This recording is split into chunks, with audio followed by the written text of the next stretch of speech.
आगे बढ़ते हैं, एक और बड़ी खबर बता दें। दिल्ली से खबर है, जहां पर बीजेपी युवा मोर्चा के कार्यकर्ता की हत्या कर दी गई। घर में घुसकर 26 साल के रिंकू शर्मा की हत्या हुई और इसके पीछे जो वजह निकल के आ रही है वो और भी चौंकाने वाली है।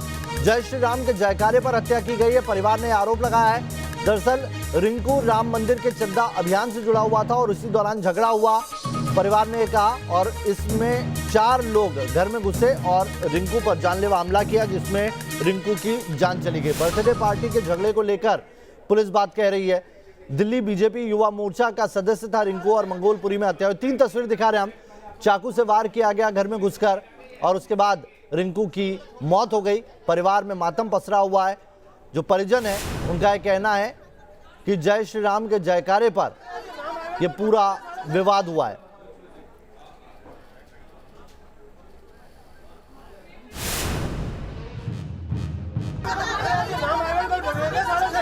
इन्होंने पहले भैया को डंडों से मारा, हमें भी मारा, मम्मी पापा तक को मारा, मेरे बाहर निकाल के चाकू मार दिया, चाकू खींचा, चांटे भी मारे। ये दर्द की इंतहा है। घर वालों का कलेजा फटा जा रहा है। बहुत जय श्री राम की वजह से मेरे बच्चा ले लिया उन्होंने। अपनों के सामने घर के चिराग को चाकुओं से गोद कर मार दिया गया। घर वालों की माने तो राम मंदिर चंदा अभियान के लिए कार्यक्रम करना 25 साल के रिंकू शर्मा की मौत की वजह बन गया।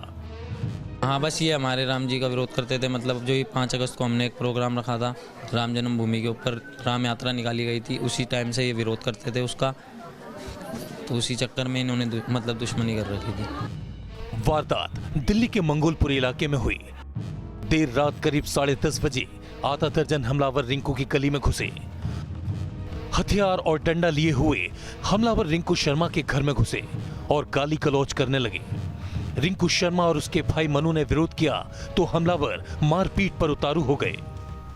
कहासुनी बढ़ने पर आरोपियों ने रिंकू पर चाकू से ताबड़तोड़ हमला कर दिया।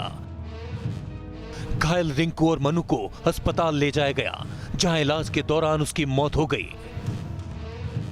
इन्होंने भाई को अकेला देख के बस पीछा किया और जैसे भाई घर पे आए तो इन्होंने हमला किया, पूरे घर पे मारने की कोशिश करी, सबको मारा इन्होंने। और फिर थोड़ी मतलब जैसे ही भाई बाहर खींच के ले गए तो और भाई को थोड़ी सी दूरी पे ले जाके चाकू मार दिया गया। रिंकू के घर वालों के मुताबिक करीब 4 महीने पहले इलाके में राम मंदिर पार्क में हुए कार्यक्रम में झगड़े की शुरुआत हुई थी।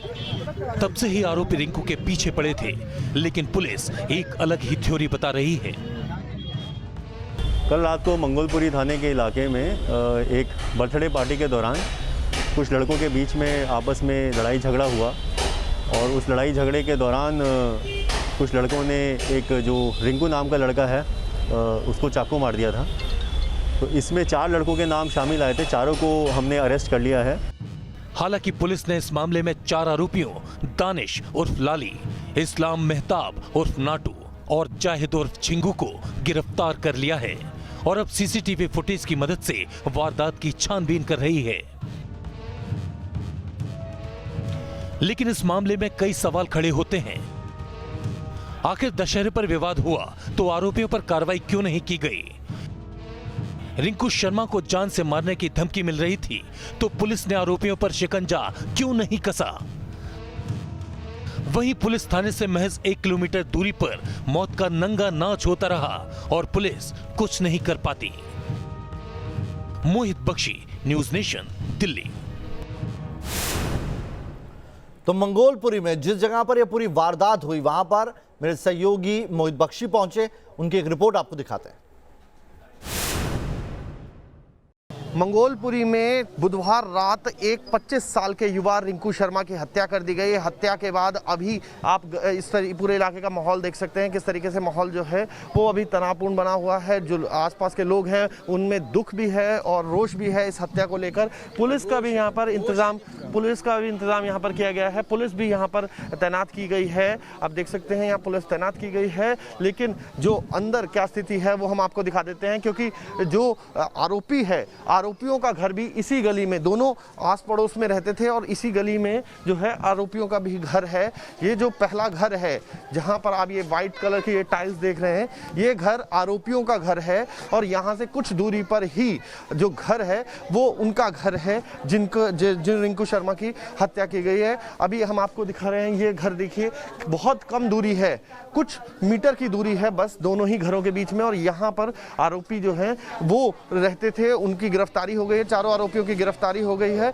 और यहाँ पर कुछ दूर पर वो लोग रहता था रिंकू शर्मा। इस वक्त रिंकू शर्मा जिनकी टीम में थे, बताया जा रहा है कि जो भाजपा की युवा टीम है उसमें थे, और उनकी टीम के जो जिला अध्यक्ष हैं वो हमारे साथ हैं, नीरज ठाकुर। नीरज, क्या हुआ था, क्या पता लगा आपको, और किस तरीके का लड़का था रिंकू ठाकुर को लगभग 4 साल पहले मैंने उसको टीम में जोड़ा था। मैं युवा मोर्चा जिला अध्यक्ष था, और युवा मोर्चा बाहरी दिल्ली में ये मंडल जो हमारा वार्ड 56 पड़ता है, इसका युवा मोर्चे का मंडल का उपाध्यक्ष हमने उसको बनाया था। और वो हिंदुत्व को लेके आगे बहुत ज़्यादा वो रहता था, हनुमान चालीसा कराना, राम यात्रा निकालना, वो इस तरह की बहुत ज़्यादा एक्टिव था लड़का। जो नीरज कहा जा रहा है, पुलिस जो कह रही है उस बारे में क्या कहेंगे, क्योंकि पुलिस तो बर्थडे पार्टी की बात कह रही है कि बर्थडे पार्टी के बाद लड़ाई हुई, उसको लेकर आप क्या कहेंगे?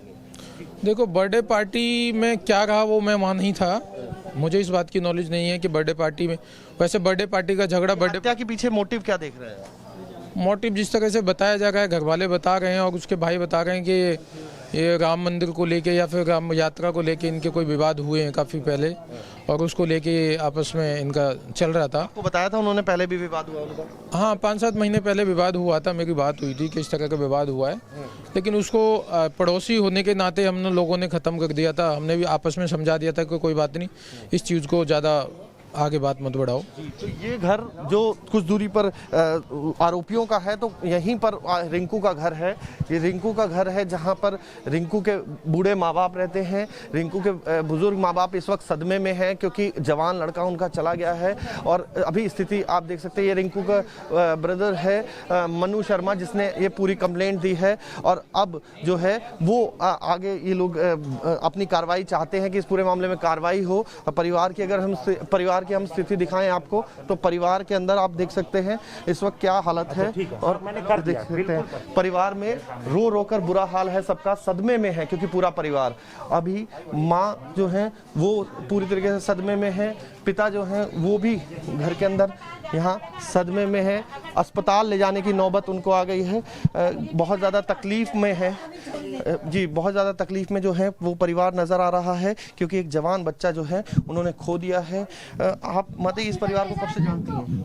जानते तो कहीं कितने साल हो गए, 20-25 साल हो गए। रिंकू, क्योंकि रिंकू कहा जा रहा है कि कभी किसी से झगड़ा नहीं करता था। मतलब ही नहीं है, इतना शरीफ बच्चा था वो, तो मतलब ही नहीं है, ऐसा लड़का हमने कभी देखा ही नहीं था। लेना न देना कुछ भी नहीं। आप हाँ, आपके बहुत जी, आप बताइए कि रिंकू किस तरीके के? बहुत ही अच्छा लड़का रहे हैं, बहुत बढ़िया लड़का रहे हैं। वो इतना न किसी से लेना न देना, अपने खाली अपने भाई घर में किसी से बोलता नहीं था, बस राजा, बस आंटी अम्मा। माँ की स्थिति आप देख सकते हैं किस तरीके की हालत इस वक्त खराब है, वो बोलने की स्थिति में नहीं है। उधर पिता जो हैं उनको अस्पताल ले जाने की नौबत आ गई है।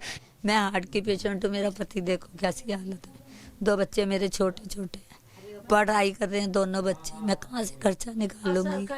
सर आपके पड़ोसी थे वो, क्योंकि तो क्या पहले भी ऐसे धमका रहे थे? सर नहीं, वो जय श्री राम की वजह से मेरे बच्चा ले लिया उन्होंने। जय श्री राम नहीं बोल देते। यानी कि आप माँ का आरोप सुन सकते हैं किस स्थिति में। को भी रोना चाहिए जैसे आज मैं रो रही हूँ, और मुझे इंसाफ चाहिए, मेरे बच्चे को नौकरी चाहिए।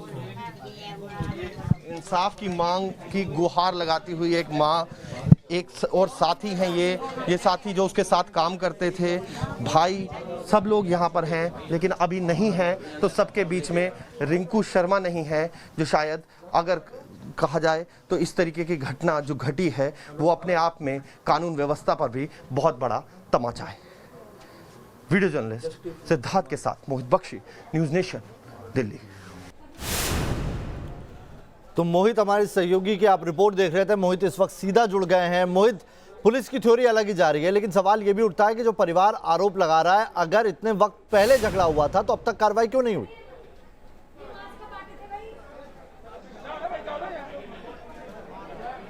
देखिए, मैं आपको बता देता हूं कि परिवार का ये कहना है कि उन्होंने क्योंकि पड़ोसी थे इसलिए मामला सुलझा लिया था और जब ये विवाद शुरू हुआ था, लेकिन परिवार ने जो एफआईआर में लिख के दिया, बाकायदा अपनी शिकायत में लिख के दिया है कि टोका टाकी रोज होती थी। अभी स्थिति देख लीजिए आप यहाँ की, इस तरीके की स्थिति है। बहुत ज्यादा लोगों की संख्या लगातार यहाँ पर पहुंच रहे हैं लोग, और यहाँ पर जो लोग पहुंच रहे हैं उनसे हम बात भी कर लेते हैं।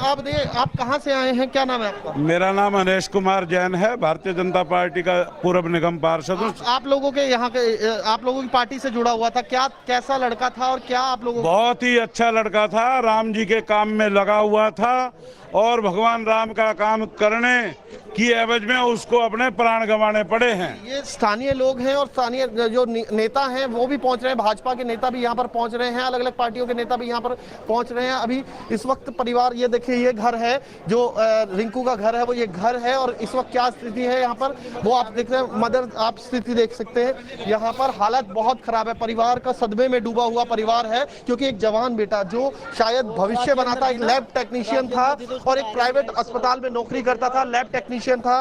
और अब स्थिति ये है कि अब जो हालात हैं वो ये है कि हर एक का सुबह पिता को भी अस्पताल ले जाया गया था, फिर उनको वहां से इलाज करा के लाया गया। माँ का भी रो रो के बुरा हाल है और सब लोग इंसाफ की मांग कर रहे हैं। जी, पुलिस कहाँ है मोहित? क्योंकि पुलिस 4 आरोपियों को गिरफ्तार कर चुकी है, लेकिन क्या जो परिवार दलील दे रहा है उससे इत्तेफाक नहीं रख रही है पुलिस?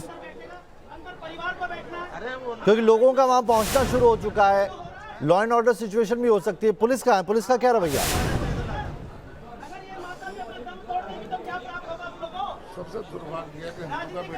देखिए, पुलिस जो है वो अपना काम कर रही है। पुलिस का कहना है कि कार्रवाई जारी है। अलग अलग आला अफसर जो हैं उनसे मीटिंग करने की बात भी कुछ देर पहले जब हंसराज हंस सांसद आए थे वो कह रहे थे। अभी आप हालात देख सकते हैं, यहाँ पर हालात क्या है, आप तस्वीरें देख लीजिए। ये तस्वीरें रो रो के बुरा हाल है परिवार का, और यहाँ जो है पड़ोसी वो मदद के लिए आगे आ रहे हैं। लेकिन अभी जो पुलिस के लिहाज से अगर हम पुलिस की बात करें तो पुलिस ने यही कहा है, अपनी बात रखी है पुलिस ने, कि जो ये मामला था वो रंजिश का था, आपसी रंजिश का मामला है। पुलिस यहाँ तैनात की गई है, सुरक्षा के लिहाज से यहाँ पर पुलिसकर्मी भी हैं, तैनात हैं, क्योंकि लगातार जो नेता हैं वो भी आ रहे हैं उसके, और जिस तरीके से माहौल है उसको देखते हुए पुलिसकर्मी तैनात भी किए गए हैं। पुलिस की अपनी थ्योरी है।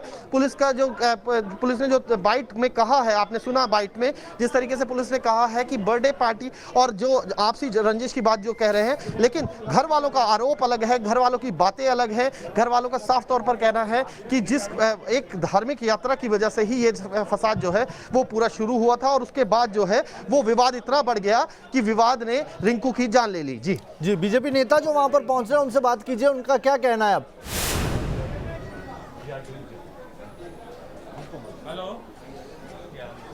जी, कोशिश करते हैं उन्हीं लोगों से, तमाम लोगों से यहाँ पर जो पहुंचे हैं उनसे अगर हम बात कर पाएं तो हम आगे जाने की कोशिश करते हैं कि क्या कहना चाह रहे हैं वो लोग। आप लोग क्या कहना चाह रहे हैं? आप क्या इस मामले में क्या कहना चाह रहे हैं? सर, सबसे बड़ी दुर्भाग्य की बात यह है कि एक राम भक्त की हत्या हुई है, और सबसे बड़ी दुर्भाग्य की बात यह है कि इसकी जगह वो किसी समाज की अगर किसी मृत्यु होती तो अरविंद केजरीवाल कब के ट्वीट कर दिया होता, उनकी मौत की घोषणा करती होती। हाँ जी, क्या कहना चाह रहे हैं आप रिंकू? क्योंकि आप लोगों की पार्टी से भी था, आप लोग भाजपा से हैं। हम लोग यही चाह रहे हैं कि इसमें जो है ना, इन लोगों ने जो काम किया है ये बहुत ही घटिया और बहुत ही दुर्भाग्यपूर्ण है, और ऐसे बच्चों को तो फांसी लगा देनी चाहिए। आप लोग स्थानीय लोग हैं यहाँ पर? हाँ जी, हाँ जी। क्या कहना चाहेंगे आप इसको? हम ये कहना चाहेंगे कि यहाँ पर जो भी हुआ है बहुत गलत हुआ है, पुलिस की लापरवाही से हुआ है। पुलिस यहाँ पे इतनी है ही नहीं तेज। पूरी मंगोलपुरी में आए थे रोज। ये अंदर की तस्वीरें हैं जहाँ पे पूरा परिवार सदमे में है, और जो आप देख सकते हैं कि हालत क्या है कि, और माँ जो है वो अंदर यहाँ पर बाहर बैठी हुई हैं, और बहुत उनका रो रो के बुरा हाल है। और जो अंदर की तस्वीर है वो भी दर्दनाक है, क्योंकि पिता जो है वो पूरी तरीके से सदमे में है और इस वक्त बात करने की हालत में भी नहीं है। माँ है, माँ भी बात करने की हालत में नहीं है, यानी कि आप वो दुख समझ सकते हैं, वो दर्द समझ समझ सकते हैं, क्योंकि एक 25 साल का युवक जो था वो माँ की आंख का तारे था, एक लौता कमाने वाला था। सबसे बड़ी बात है कि परिवार में जो अन्य सदस्य हैं कोई भी कमाने वाला नहीं है। अब उनकी माँ से जब हमने सुबह बात की थी तो उन्होंने यही कहा था कि अब उन्हें इंसाफ की उम्मीद है, कि अब बस उन्हें इंसाफ मिल जाए। जी बहुत बहुत शुक्रिया मोहित आपका तमाम जानकारी के लिए। लेकिन परिवार लगातार यही कह रहा है कि राम जो नाम लिया उसी की वजह से उसकी जान गई है, क्योंकि एक यात्रा निकाली गई थी, कार्यक्रम किया गया था चंदा उगाने के लिए, और तभी से जब चंदा लेने के लिए राम मंदिर के लिए जो यात्रा निकाली जा रही थी उस दौरान ये पूरा विवाद शुरू हुआ और तब से लेकर आज तक छींटाकशी चल रही थी और उसी विवाद ने उनके बच्चे की जान ली है।